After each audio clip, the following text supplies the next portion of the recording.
नमस्कार प्यारे बच्चों, कैसे हैं आप सभी। उम्मीद करता हूं सभी स्वस्थ होंगे, ठीक होंगे और आपकी पढ़ाई भी सुचारू रूप से चल रही होगी। प्यारे बच्चों, यदि सुचारू रूप से नहीं चल रही है तो पढ़ाई करना शुरुआत कर दो। आज हम जो पढ़ने जा रहे हैं, क्या पढ़ने जा रहे हैं बता सकते हैं आप लोग मुझे? जरा एक बार मुझे बताना, क्या पढ़ने जा रहे हैं हम लोग? वेरी गुड, शाबाश। हम लोग क्या पढ़ने जा रहे हैं? हम पढ़ेंगे आज 6 मार्क्स का, जो हमारे पेपर में 6 नंबरों का होगा, जिसे कहा जाता है अनुच्छेद लेखन। एक ही टॉपिक है जो 6 नंबरों का आएगा, वो एक ही है जिसका नाम है अनुच्छेद लेखन। अब तुम्हें किसी भी विषय पर अनुच्छेद लेखन लिखवा सकता है एग्जामिनर, तो तुम्हें तैयार होना है। तुम्हारे अंदर वो जुनून होना चाहिए, वो जज्बा होना चाहिए जिसका आपने फोकस कर रखा है। क्या है आपका सपना, क्या है आपका फोकस? फोकस वही है जो हिंदी विषय में आप लोग 100% नंबर लाने का, उसे पूरा करना है। तो उठ जाओ, खड़े हो जाओ। फिर कब होगे यार, बहुत समय निकल चुका है।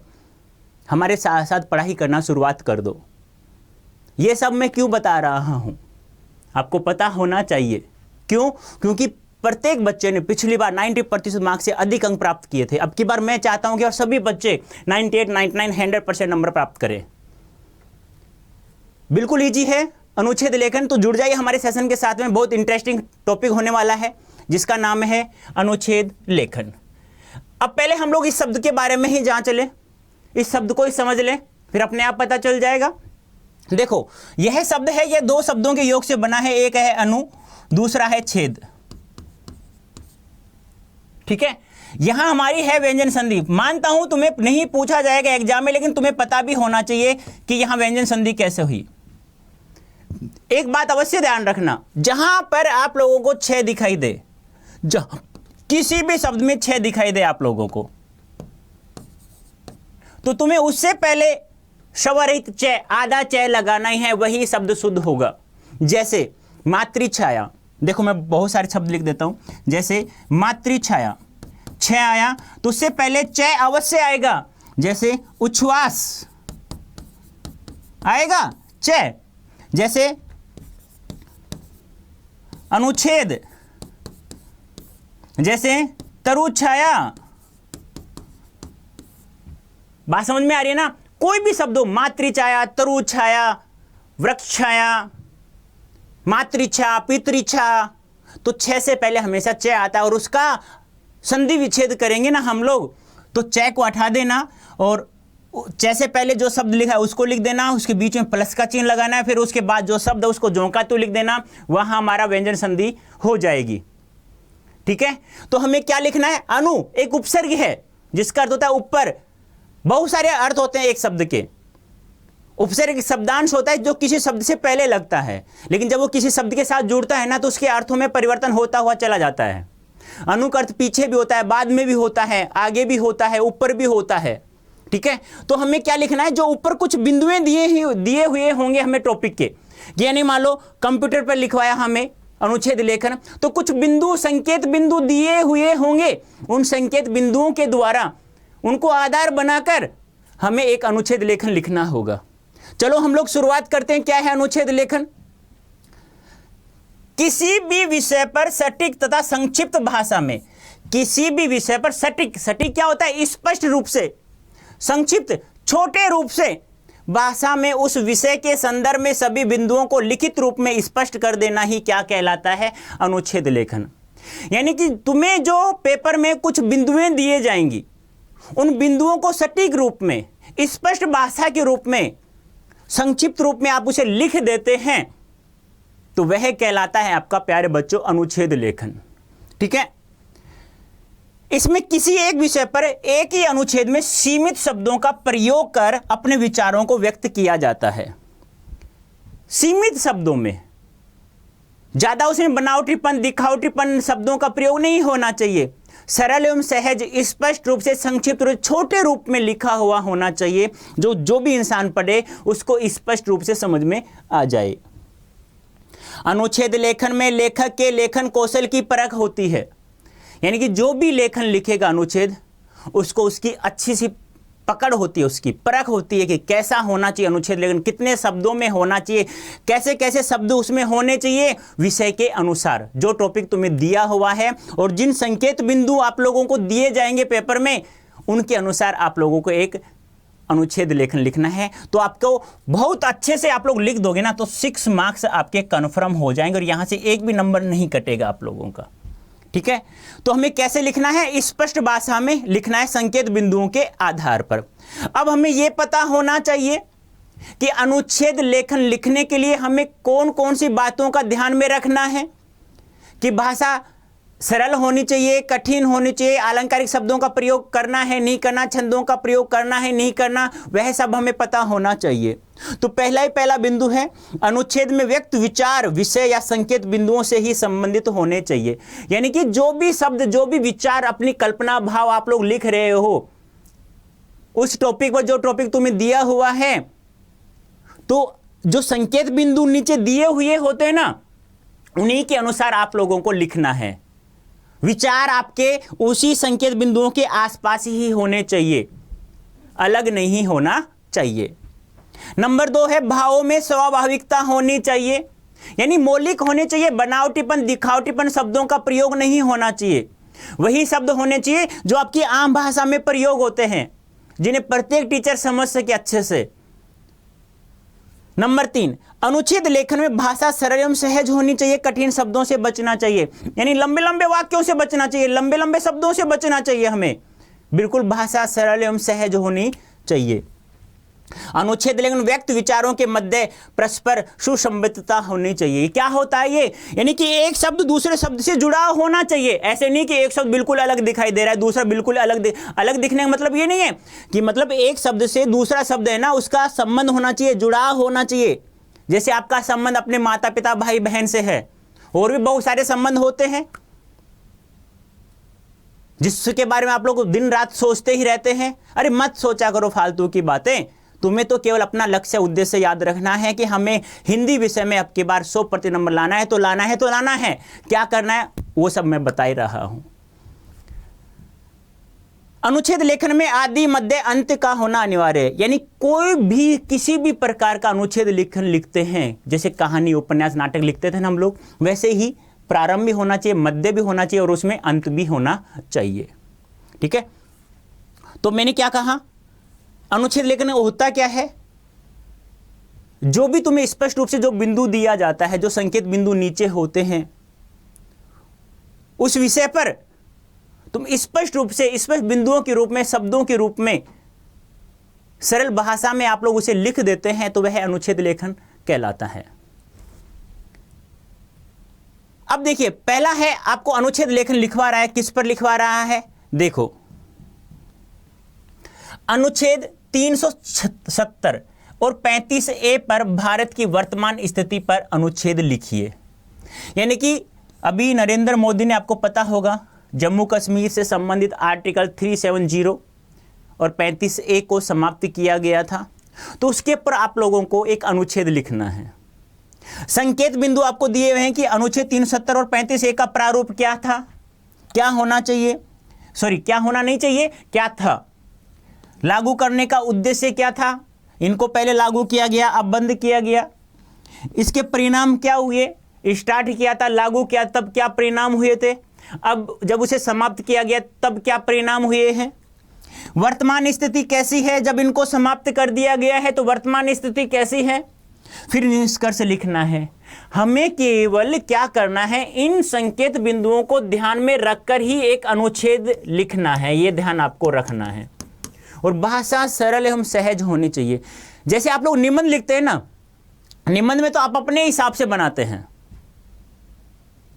अपने हिसाब से लिखते हैं ना, पहले संदर्भ होता है, फिर उस कुछ बिंदुओं, कुछ स्पष्ट रूप से बिंदु बना देते हैं, उन बिंदुओं को स्पष्ट, ये फिर विस्तृत रूप धारण करवा देते हो, फिर आप लोग अंत में उपसंहार लिखते हो। लेकिन यहाँ किसी प्रकार कोई भी टॉपिक नहीं बनाना है, केवल आपको ये बिंदु ध्यान में रखना है और किसी प्रकार कोई टॉपिक नहीं बनाना है। बस आप लिखते जाइए, जितने शब्दों में आपको बताया जा रहा है उतने शब्दों में आपको लोग उसे लिख दीजिएगा। मुझे कमेंट करके बताना है।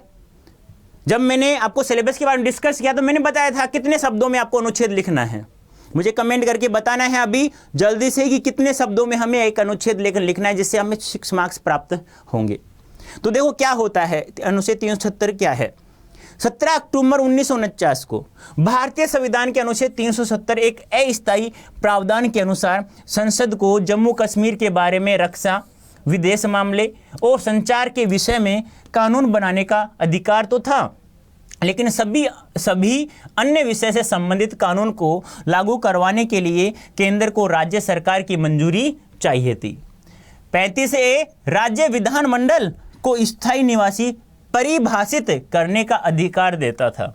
जम्मू कश्मीर को स्वायत्तता प्रदान करने के लिए जोड़ा गया यह विधेयक अपने उद्देश्य में क्या रहा? विफल रहा। तो महत्वपूर्ण बातें आप लोगों को लिखनी है, कोई भी टॉपिक नहीं बनाना है किसी भी प्रकार का, बस स्टार्ट करो, उन बिंदुओं को देखो और लिखते जाइए। इसी कारण भारत को कुछ पड़ोसी राष्ट्रों से सुरक्षा संबंधी जटिल चुनौतियों और कश्मीर को उग्रवाद, आतंकवाद, हिंसा का बहुत लंबे समय तक सामना करना पड़ा। वर्तमान में भारत सरकार द्वारा अनुच्छेद 370 और 35A को हटाकर जम्मू कश्मीर और लद्दाख 2 अलग अलग केंद्र शासित प्रदेश बना दिए गए हैं। अब अनुच्छेद 370 का केवल खंड 1 लागू होगा, जिसके अनुसार राष्ट्रपति किसी भी बदलाव का आदेश जारी कर सकते हैं। ये था हमारा आर्टिकल 370 और 35A पर। ज़्यादा बड़ा नहीं है, बिल्कुल छोटा सा, जितने शब्द आपको दिए जाएं बस उतने शब्दों में आप लोगों को इन संकेत बिंदुओं को ध्यान में रखकर आपको लिखना है अनुच्छेद लेखन। समझ में आया क्या होता है अनुच्छेद लेखन? कहने का तात्पर्य क्या है प्यारे बच्चों? जो संकेत बिंदु आप लोगों को दिए हुए होते हैं उन्हीं को ध्यान में रख करके अपने विचार व्यक्त नहीं करना। आप लोगों को अपने विचार वहां व्यक्त कीजिए जब किसी पर्यावरण के बारे में दिया जाता है, किसी कंप्यूटर के बारे में आपको अनुच्छेद लेखन लिखवाया जाता है, किसी ग्लोबल वार्मिंग के बारे में आपको लिखवाया जाता है। यानी कि कहने का तात्पर्य क्या है? जहां अपने विचार प्रकट करवाने की जब आप लोग कोशिश करेंगे तो आप उन संकेत बिंदुओं के ही आसपास होने चाहिए वो शब्द। ऐसे नहीं कि कुछ अलग हो, अलग होते ही फिर आपको वो अनुच्छेद लेखन उन बिंदुओं के आसपास नहीं दिखता हुआ दिखाई दिया टीचर्स को, फिर वो नंबर काट लेगा और हमें नंबर तो कटवाना ही नहीं है बिल्कुल भी। तो ये था हमारा नंबर 1 क्वेश्चंस का अनुच्छेद लेखन जो 35A और आर्टिकल 370 पर था। नेक्स्ट है हमारा अनुच्छेद लेखन लिखवा रहा है हमें कंप्यूटर आज की जरूरत विषय पर। लगभग 150 शब्दों में अनुच्छेद लेखन लिखना है। कितने शब्दों में? 150 शब्दों में। ध्यान रखना है एक पंक्ति में यदि 4 शब्द आ रहे हैं, 5 शब्द आ रहे हैं, 7 शब्द आ रहे हैं, उसी के अकॉर्डिंग लाइनें बनाना है। संकेत बिंदु क्या है वो देख लीजिए आप लोग एक बार।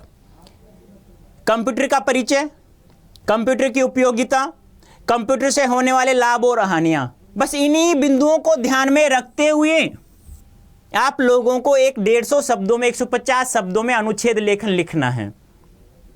समझ में आ रहा है ना मैं क्या कह रहा हूं? अपने विचार नहीं जोड़ना है, परिचय देना है। कंप्यूटर की परिभाषा क्या होती है, कंप्यूटर क्या कार्य करता है, कंप्यूटर का उपयोग किस प्रकार से किया जा रहा है, कंप्यूटर से क्या लाभ हो रहे हैं, क्या हानि हो रही है, हमें सभी परिचित हैं इससे। मैं जितना जानता हूं मैंने आपको लिखा। यदि आप लोगों को फिर भी इसमें कुछ चेंजिंग करना है, आप लोग मुझसे कुछ अच्छा जानते हैं थोड़ा सा भी इसमें लिखने के लिए, क्योंकि कंप्यूटर के बारे में जितना ज़्यादा जो प्रयोग करेगा वह उससे अधिक जानता ही चला ही जाएगा। एज उसमें कोई दिक्कत नहीं डालेगी। चाहे आप कम एज के हो तो भी वही बात है, ज़्यादा एज के हो तो भी वही बात है। यानी कि आपका उसमें उपयोग करना ज़्यादा है तो फिर आपको कार्य उसकी नॉलेज आपकी बढ़ती हुई जाती है। कंप्यूटर वास्तव में विज्ञान द्वारा विकसित एक ऐसा यंत्र है जो कुछ ही क्षणों में लाखों करोड़ों गणनाएं कर सकता है। कंप्यूटर ने मानव जीवन को बहुत सरल बना दिया है। कंप्यूटर द्वारा रेलवे टिकटों की बुकिंग बहुत आसान और समय बचाने वाली हो गई है। आज किसी भी बीमारी की जांच करने, स्वास्थ्य का पूरा परीक्षण करने, रक्तचाप एवं हृदय गति आदि मापने में इसका बहुत प्रयोग किया जा रहा है। रक्षा क्षेत्र में प्रयुक्त उपकरणों में कंप्यूटर से बहुत सहायता मिली है। कंप्यूटर से कुछ हानियां भी हैं और कुछ लाभ भी हैं। हानियों की हम बात करें तो बहुत से लोग कंप्यूटर पर आश्रित होकर आलसी हो गए हैं। बच्चे आजकल घर के बाहर खेलों में रुचि नहीं लेते और इस पर ही गेम खेलते रहते हैं। इस कारण उनका शारीरिक विकास ठीक से नहीं हो पाता। कंप्यूटर आज ही जीवन की आवश्यकता बन गया है, अतः इसका सही ढंग से प्रयोग कर हम अपने जीवन में प्रगति कर सकते हैं। प्यारे बच्चों, कहने का तात्पर्य मेरा क्या है? बिल्कुल इजी है, दिमाग पर जोर नहीं डालना है, लोड लेना ही नहीं है। मुझे एक बात बताइए, डर किसको नहीं है? सभी को डर लगता है, लेकिन आपके दिमाग में, आपकी डिक्शनरी में वो शब्द निकाल देना है। सभी के अंदर एक कहते हैं ना कि एक सिकंदर, एक महान सिकंदर बैठा हुआ है, उसको निकालो बाहर। उस दुख दर्द प्रेम व्रेम में सब छुटकारा पालो, फिर बिल्कुल इजी बन जाएगा ये सब। फिर अपना दिमाग एक इंसान जैसे चलेगा, राक्षस जैसा चलना बंद हो जाएगा। हमारा दिमाग है ना, कभी सही ढंग से चला ही नहीं। आपने सोचा है क्या? आपने विचार किया है क्या कभी किसी दूसरे के बारे में अपने दिमाग में घुमाना है? क्या बुरा सोचा है? तो बुरा सोचा है तो क्यों सोचा है अभी? क्या फायदा होगा हमारा उससे? ये दुनिया है ना, ये दुनिया बड़ी बेरहम है। जब तक तुम्हें उड़ान नहीं भरोगे, तब तक तुम्हें अच्छा नहीं करोगे, तब तक तुम्हें कोई भी सलाम नहीं करेगा। और ये नींव है तुम्हारी। कक्षा 10th में अच्छे मार्क्स प्राप्त कर लोगे तो नींव मजबूत बन जाएगी। कहते हैं ना, किसी मकान की नींव मजबूत होगी तो उसके ऊपर कितने मंजिला मकान बना दो। तो आपकी ये नींव है कक्षा 10 की, इसमें अच्छे मार्क्स प्राप्त करो ना, अच्छा ज्ञान प्राप्त करो ना हम लोगों से। जितना है अच्छा आ रहा है, अच्छा दे रहे हैं तो उनको ग्रहण कर लो। कुछ बातें तुम्हें बकवास की लगती है उसे निकाल दो, इस कान से सुनो, इस कान से निकाल दो। तो यहां कुछ ज्यादा करना ही नहीं है आप लोगों को। आप लोग ये भी लिख सकते हो स्टार्ट में एक पंक्ति में कि सर अनुच्छेद है, शब्द है, वह 2 शब्दों के योग से बना है, अनु और छेद। अनु यहां उपसर्ग है और छेद यहां मूल शब्द है और यहां व्यंजन संधि है। फिर आप स्टार्ट कर दो ना उस संकेत बिंदुओं के आधार पर उस अनुच्छेद को 1.5 शब्दों में लिखना है बस। तो कैसा लगा आज की क्लास मुझे बताना है कमेंट करके। ये कोड आपको यूज कहां करना है, ये निश्चय बैच में यदि आप लोग जुड़ते हैं तो Y323 कोड यूज करना है और हमारे साथ जुड़ जाइए तो आपको मैक्सिमम डिस्काउंट प्राप्त हो जाएगा। यदि आप पावरफुल स्पोकन इंग्लिश बैच में ज्वाइन करना चाहते हैं तो भी आप लोग कोड यूज करेंगे। कोड क्या है बताना मुझे एक बार कमेंट करके, Y323। जैसे आप लोग ये कोड यूज करेंगे तो आपको मैक्सिमम डिस्काउंट प्राप्त हो जाएगा। तो प्यारे बच्चों, आज की क्लास कैसी लगी है? आपको पीडीएफ चाहिए PY, क्योंकि किसी प्रकार की पीडीएफ चाहिए, एमसीक्यू की चाहिए, समरी की चाहिए, या क्वेश्चन आंसर के चाहिए, सब्जेक्टिव क्वेश्चन आंसर के चाहिए, किसी प्रकार की आपको पीडीएफ चाहिए ना, तो अड्डा 24/7 ऐप डाउनलोड कर लीजिएगा, वहाँ फ्री ऑफ कॉस्ट पर आपको प्राप्त हो जाएगी। कैसी लगी क्लास कमेंट करके अवश्य बताना। तो अभी के लिए इतना ही, धन्यवाद, थैंक यू सो मच।